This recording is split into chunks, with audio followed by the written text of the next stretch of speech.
সতর্কবার্তার পর সাময়িকভাবে আকাশ সীমা বন্ধ করেছে কাতার, আকাশ বন্ধ করেছে, যেহেতু আমেরিকা থেকে সিগন্যাল এসছে যে হামলা হতে পারে, ফলে তাদের আকাশ বন্ধ করেছে। তা নাহলে বিপুল পরিমাণ যে বেসামরিক উড়োজাহাজ সেগুলো দোহাতে অবতরণ করে বা উড্ডয়ন করে, সেগুলো হামলার মুখে পড়তে পারত।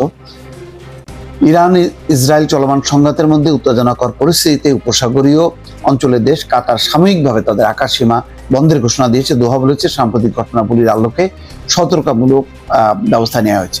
এখন এই হামলা, পাল্টা হামলার পর আমেরিকা প্রথমে হামলা করেছে, এখন ইরানের পক্ষ থেকেও পাল্টা হামলা করা হলো।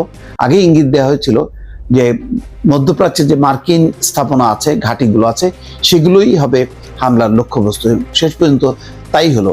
এর পরবর্তী ধাপে মার্কিন যুক্তরাষ্ট্র বা ইসরায়েল প্রতিশোধ নেবে নাকি এটাই শেষ হবে, সেটাই এখন দেখার বিষয়। দর্শক ভালো থাকবেন, আল্লাহ হাফেজ।